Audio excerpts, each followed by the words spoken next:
All right, so I'd like to talk about how I like to drive cheap cars because you genuinely don't care about them, right? And this is one car that I genuinely don't care about.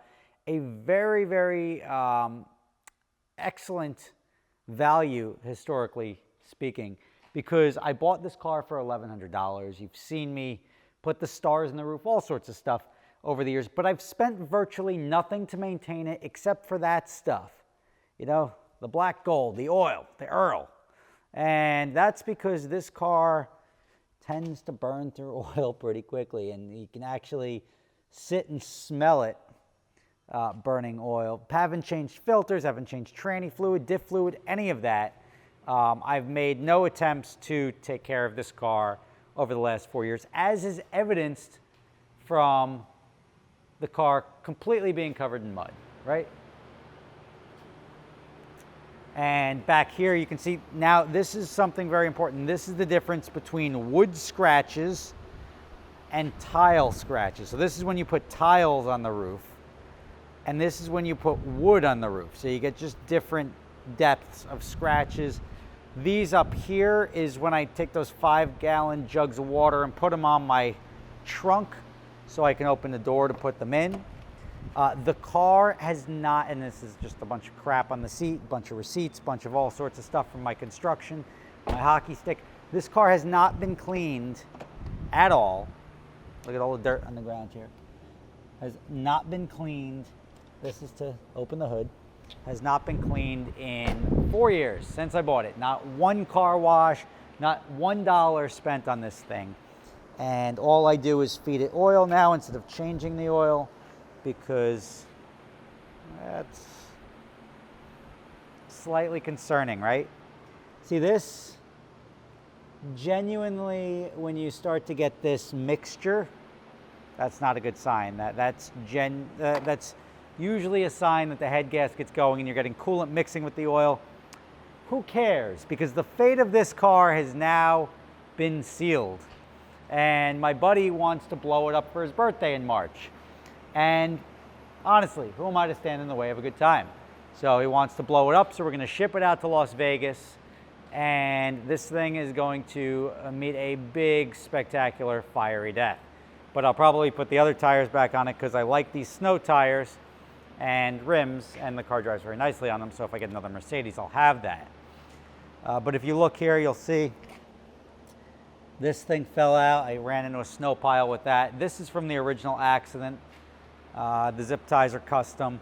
I actually took out this hood latch on the other side because this one would always get stuck, and it was embarrassing because I couldn't get into the car to get an oil change if I ever tried.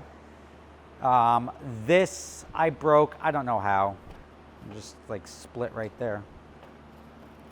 But at the end of the day, this thing is genuinely like an off-roader. I've tried, I'm not gonna lie, I've tried to get it stuck. I can't. It just grabs and goes, which is pretty impressive. But I can tell you, in 4 years of owning this $1,100 Mercedes, I have spent a total of, I don't know, just say $400, $500 on maintenance. So my total cost of ownership on this car is, with the stars in the roof, $2,000. If I were to sell it, I'd get $1,000, $1,500, $2,000 out of it. So I essentially drive the car entirely for free and make it somebody else's problem, although there's nothing incredibly wrong with it. And instead, we're gonna blow it up because it's more fun. You know, like that's just, it sounds like a good time. So I'll bring it to you as we do that.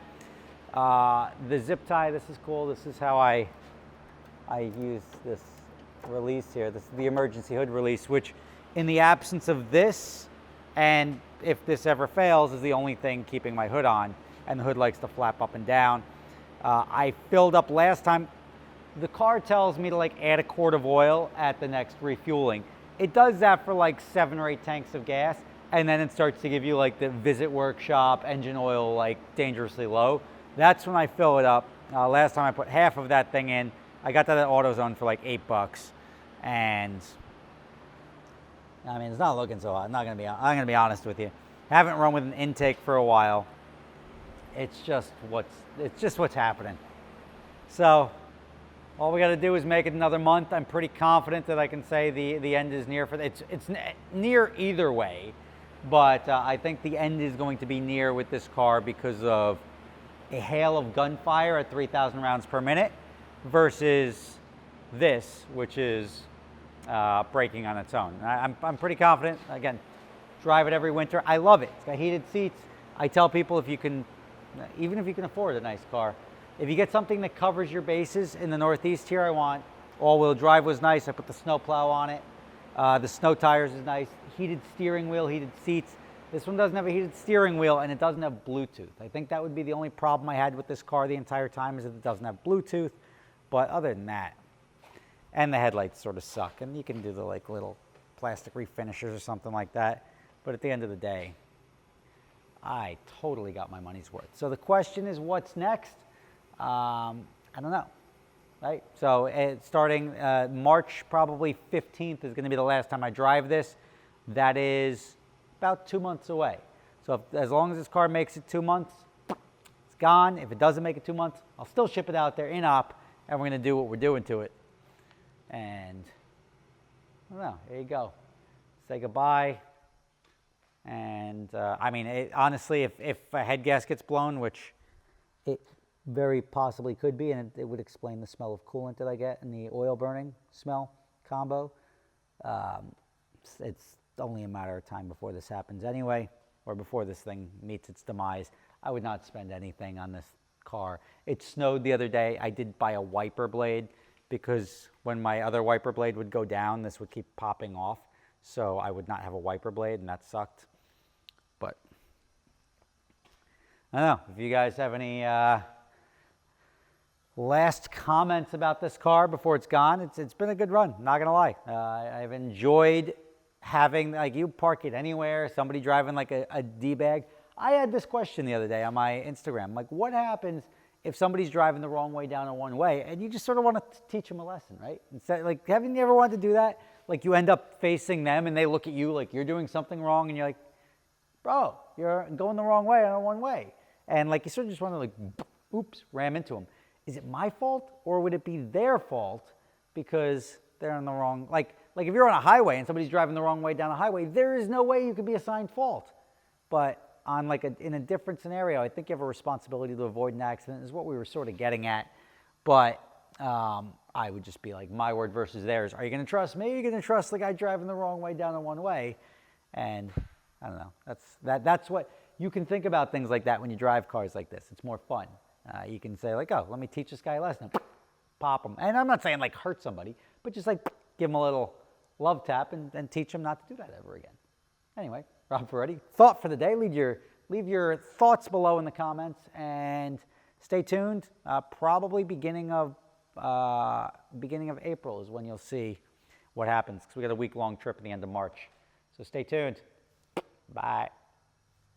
So you guys are familiar with my other company, Adventure Drives, right? Well, we're going to be going to Scotland in October. We're going to be doing Scotch distilleries, playing golf at St. Andrews if you want to do that, walking around, seeing lakes, waterfalls, driving the North Coast. It's going to be an amazing trip. Prices start as low as $2,500 per person for the shorter trip in Scotland.